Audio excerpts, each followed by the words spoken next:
Welcome to my solo podcast, the first to kick off season 4. She just sold her company. She sat in a room full of men negotiating the biggest deal of her lifetime. Wait, she sold for how much? I can't even believe she managed to get double her valuation. Let's keep this just between us. Today is a really interesting day. This comes out on April 1st, April Fool's Day. Fun fact, I often hate April Fool's Day because my family plays pranks and I cannot stand pranks. I have no sense of humor when it comes to pranks. But April 1st is also the anniversary of the day that I sold Likeable. Just funny that it's on April Fool's Day because it was not a joke and we announced it and everybody thought it was. So today's like a really meaningful day for that. It's also meaningful because it's the first time that I'm sitting on this podcast and actually holding this book in my hands. So this book is available for pre-order now on thewhisperway.com or Amazon or Barnes & Noble, but I am actually holding it in my hands because I got some early copies. I'm actually sitting right where I wrote it. I took an entire month and did nothing else but write. It was grueling and brutal, but I got it all out of me. I felt like there was a story that I had to tell. And the book is part fiction, part implementation guide, part real life examples.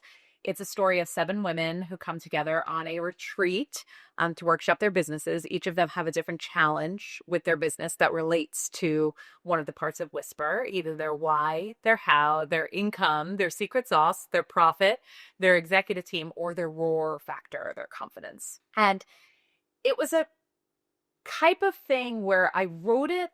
I didn't need to write another book, but I felt like this was a way that whether or not, whatever the business of the Whisper Group became, this was a way that I could really democratize the insights that I've learned. So it has the stories of these women. It has a real life implementation guide for how to increase the value of your business. And then it has real life stories of women who have done exactly what we all want to do, right? And exit on their own terms, happy, healthy exits. And it was a really great process. Some of the things I learned is that no matter how many times you read and reread a book, there will be errors, including if you have a professional editor team. This is not self-published. And I had found errors, including when I called EBITDA, which is earnings before interest, taxes, depreciation, and amortization. I called amortization authorization, and it was my error. And I have no idea why. But it must have auto-corrected. And so I look a little bit like an idiot in that section. But here's the thing. You have to get used to having some mistakes. And I would rather move forward and break things rather than wait for everything to be completely perfect. Speaking of moving forward, I think it's time for me to update you guys on the Whisper Group now. Tell you all about what's going on. Season 4 starts at such an interesting time in my life and the life of the Whisper Group. So you guys know I left the company that I sold after I completed an earnout and went to launch the Whisper Group. And the Whisper Group is an exit readiness advisory practice for female founders.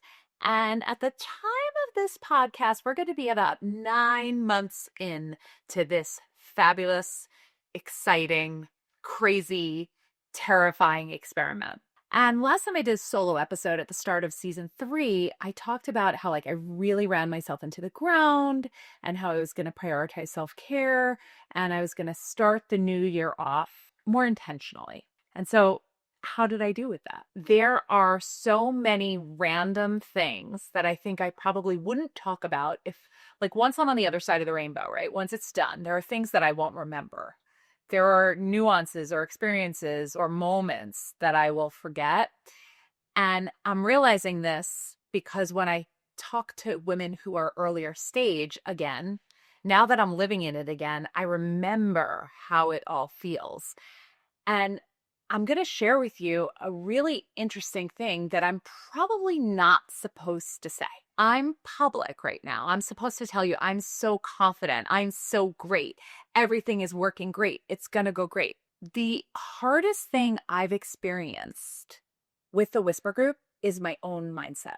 I go back and forth between, do I want to scale this and go big, which is what I'm currently doing? Or do I want to just take on some clients, advise, just be me, and make a lot of money, won't have any expenses, won't have to worry about producing anything or doing anything. I'm already now known in this space. I could literally just consult, make some money, and not build anything of substance.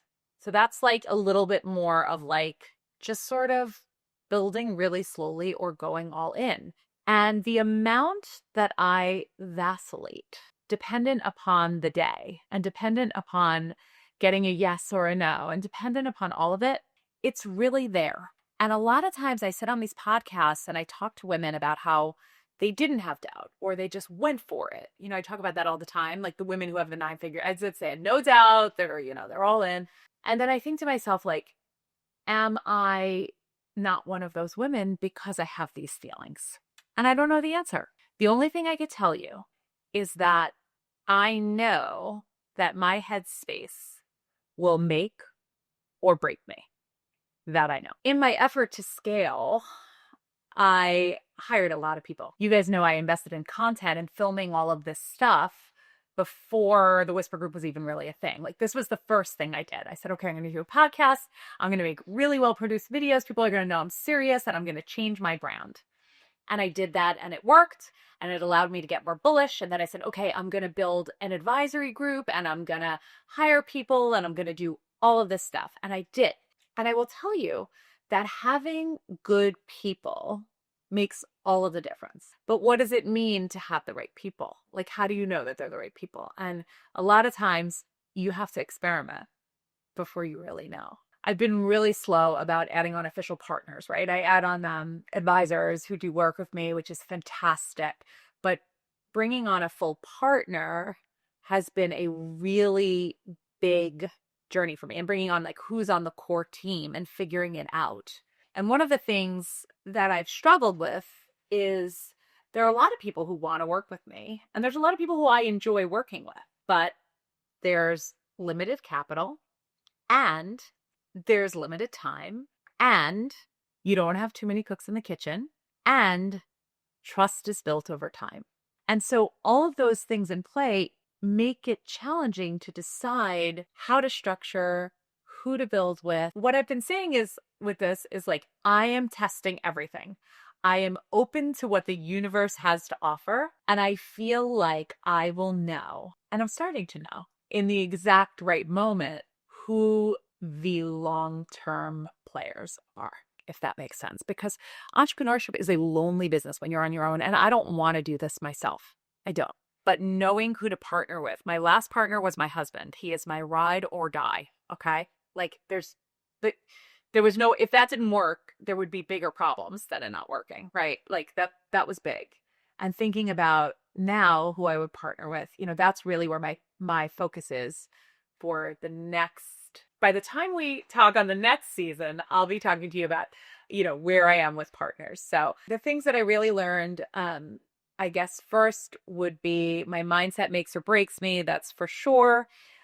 Choose your team really wisely and really take your time. Expect when you're planning, the thing I learned was bottom up, you know, really for me works a lot better. I exceed expectations when I keep my expectations low. If I put my expectations high, I actually don't rise to the occasion. Is that counterintuitive? I sort of shrink away. Whereas if I plan lower and exceed expectations, I always feel so much better. And then finally, like, I think it's really important to prove your worth. Like, I needed to spend these first 9 months learning and doing, learning what I was good at, learning what I liked beyond my own exit, learning where the value was in the company. So like the whole first year has to be about learning. And I think to me, that was the biggest lesson of all. Okay, so what does this mean for you, right? Like, because I know this podcast and this solo episode all about me, I want to really think about you.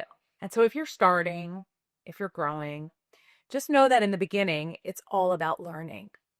Take the time to choose your partners, work on your mindset, and choose like a planning methodology that works best for you.